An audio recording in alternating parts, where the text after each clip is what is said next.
CM Shivraj Singh Chauhan की अध्यक्षता में मंगलवार को हुई मंत्रिमंडल की बैठक में कई महत्वपूर्ण निर्णय लिए गए। गृह मंत्री नरोत्तम मिश्रा ने निर्णयों की जानकारी दी। एक सामाजिक पहल उन्होंने आज की है और सामाजिक पहल में घरेलू हिंसा से पीड़ित जो हमारी बेटी बहन बहू है, इन सब बालिकाओं और महिलाओं के लिए आज एक प्रस्ताव कैबिनेट से पास किया है। इस घरेलू हिंसा में अगर नातेदार जो ससुर कहलाते हैं, देवर कहलाते हैं, इस तरह के नातेदार भी शामिल हैं, अगर वो घर में प्रताड़ित करते हैं, तो अगर वो हिंसा में 40% की क्षति हमारी बेटी बहू बहन को होगी तो 2 लाख रुपया, इससे अधिक होगी तो 4 लाख रुपया, और उसके न्यायालय में जो प्रकरण रहता है तो उसके आवागमन का पूरा खर्चा, उसकी व्यवस्था, उसके इलाज की पूरी व्यवस्था, ये सब दिया जाएंगे। और इसके लिए हमारे यहां पर कलेक्टर को अधीन आवेदन पत्र देंगे, पुलिस अधीक्षक, सीएमएचओ, स्वास्थ्य और महिला बाल विकास अधिकारी ये इस व्यवस्था को देखेंगे। दूसरा जो महत्वपूर्ण निर्णय है वो नगरीय क्षेत्रों के अंदर, जैसा पहले आपने मुख्यमंत्री भू आवासीय योजना देखी होगी, कमोबेश वही नगरीय क्षेत्रों में शासकीय भूमि के धारकों को धारणाधिकार लेने का अधिकार दिया गया है। यहां मैं यह खोलना चाहता हूं कि जिस मकान में वो रहते हैं, अगर उसमें उनकी वो दुकान भी चलती है तो उस जो दुकान है उसका भी अधिकार, उसको धारण करने का अधिकार इस नए नियम के अंदर दिया जाएगा। इसमें जो गांव की आबादी की भूमि में रहने वाले लोग हैं और उनके पास में स्वामित्व का दस्तावेज नहीं है, इसके कारण से उन्हें बैंक में लोन लेने की और अलग अलग प्रकार की अनेक कठिनाइयां होती हैं। इस कठिनाई को दूर करने के लिए 22 सितंबर 2020 में भी एक आया था, एक 24 सितंबर में आया था, और उनके क्रियान्वयन में भी अब भूखंड का आवासीय, व्यावसायिक, वाणिज्यिक मिश्रित उपयोग किया अगर वो व्यक्ति कर रहा है तो उसे प्रीमियम और भूभाटक की गणना आवासीय योजना अनुसार व्यावसायिक, वाणिज्यिक उपयोग वाले भाग पर आवासीय दर का 120% प्रीमियम और आवासीय भूभाटक देने के बाद उसे दिया जाएगा। और इसमें पट्टे के क्षेत्रफल को भी पृथक से अलग से लिखा जाएगा।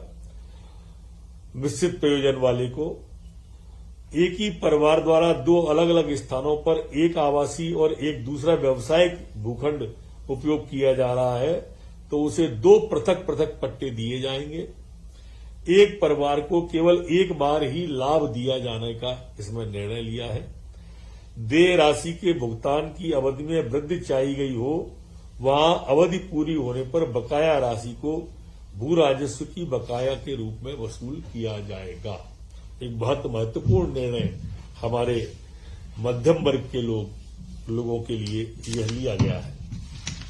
इसी तरह से आज विमुक्त घुमक्कड़ और अर्ध घुमक्कड़ जनजाति कल्याण विभाग का नाम बदलकर घुमंतु और अर्ध घुमंतु जनजाति विभाग करने का भी निर्णय आज मध्य प्रदेश की कैबिनेट के द्वारा लिया गया है। हमारे मंत्रिपरिषद के द्वारा जो विभिन्न वर्गों के उम्मीदवार जो प्रोफेशनल एग्जामिनेशन बोर्ड द्वारा आयोजित परीक्षा में सम्मिलित होते हैं के द्वारा परीक्षा में प्राप्तांक में 5% अतिरिक्त अंक प्रदाय किए जाने का निर्णय आज मध्य प्रदेश की कैबिनेट के द्वारा लिया है और इन वर्गों के लिए अधिकतम आयु सीमा 55 वर्ष निर्धारित करने वाला भी निर्णय लिया गया है। ये मैं और इस खोलना चाहूंगा इसे। ये वो लोग हैं जो हमारे अलग अलग विभागों में काम करते हैं और परीक्षा देते हैं, हमारी शासकीय सेवा में है और वो अपनी परीक्षाएं देती हैं उन वर्गों के लिए है। इसी तरह से नगरीय क्षेत्रों की शासकीय भूमि के धारकों के धारणा के अधिकार के संबंध में निर्णय मैंने आपको पूर्व में बता दिया है। एक अन्य निर्णय में जो विशेषज्ञों के कुल स्वीकृत पदों में 25% पद सीधी भर्ती से भरे जाने के संबंध में मंत्रिपरिषद के निर्णय के उपरांत जो शेष 75% पद स्वास्थ्य विभाग के, लोक स्वास्थ्य और परिवार कल्याण विभाग के बचे थे, उनकी पूर्ति की कार्यवाही के संबंध में भी आज निर्णय लिया गया है। हमारे भोपाल गैस त्रासदी और राहत और पुनर्वास विभाग के अंदर जो आयुष्मान निरामय योजना थी, जिसमें 5 लाख तक का इलाज होता था, उसमें भोपाल गैस पीड़ित के बच्चों को भी सम्मिलित किए जाने का आज मध्य प्रदेश की कैबिनेट के द्वारा तय किया गया है। ये जो मध्य प्रदेश की सवा सिलेंडर प्राइवेट लिमिटेड उज्जैन औद्योगिक क्षेत्र मक्सी रोड पर जो था भूखंड, उसे 9.86 करोड़ की स्थायी पूंजी निवेश के द्वारा लघु सूक्ष्म और मध्यम उद्यम विभाग के द्वारा 7 क्यूबिक मीटर का डी टाइप गैस सिलेंडर निर्माण के विस्तार के लिए भूखंड देने का आज मध्य प्रदेश की कैबिनेट ने तय किया है। प्रदेश के स्वशासी इंजीनियरिंग महाविद्यालय एवं स्वशासी शासकीय पॉलिटेक्निक महाविद्यालयों में स्वीकृत रिक्त पदों पर 11 माह के लिए अतिथि व्याख्याताओं की भर्ती और मासिक मानदेय 30,000 रुपए भुगतान किए जाने का आज मध्य प्रदेश की कैबिनेट के द्वारा तय किया है।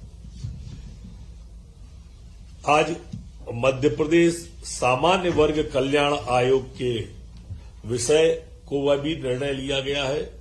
इसमें सामान्य वर्ग के व्यक्तियों के कल्याण के हितग्राहियों को चिन्हांकन करना, सामान्य वर्ग के समग्र कल्याण संबंधी बिंदुओं पर विचार करना, प्रदेश में सामान्य वर्ग के लोगों के कल्याण की दिशा में राज्य शासन की कई योजनाएं बनाने, पुराने कार्यक्रमों को आवश्यक परिवर्तन करने, अनुषांगिक विषयों का सुझाव देना और प्रदेश के सामान्य वर्ग के व्यक्तियों को लाभान्वित करने के लिए सुझाव देने का आज मध्य प्रदेश की कैबिनेट के द्वारा तय किया है।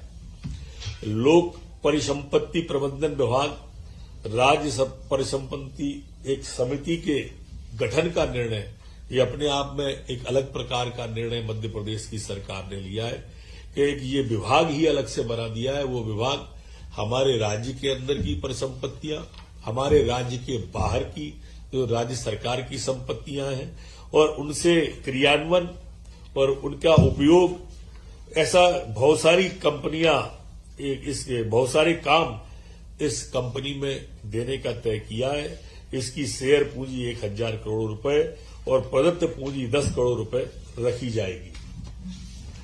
आज परिवहन विभाग सुसावरा की जिला मंदसौर स्थित सुसावरा बुकिंग ऑफिस पर संपत्ति की नीलामी दुकानों के संबंध में जो बोली आई थी, एक्चुअली रुपए 2 करोड़ 14 लाख को मंजूरी दी गई है। नरसिंहपुर बस डिपो की परिसंपत्ति को 19 करोड़ 99,99,999 रुपए में देने का आज कैबिनेट के द्वारा तय किया है।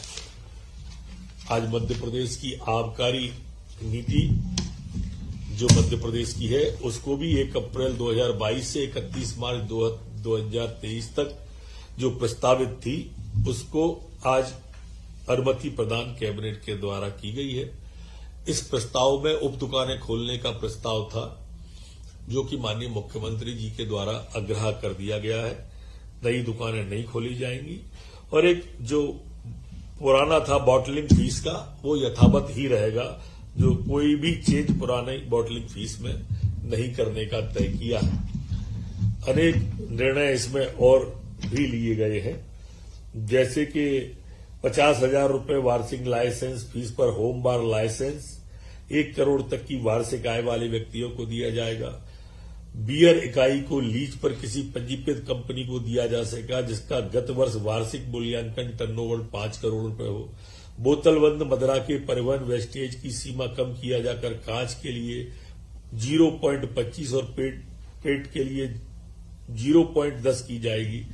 अंगूर से निर्मित वाइन को प्रदेश में वित्तीय वर्ष 25-26 तक आबकारी शुल्क से मुक्त रखा जाएगा। अंगूर के अतिरिक्त जामुन से भी वाइन के निर्माण की अनुमति यहां पर दी जाएगी।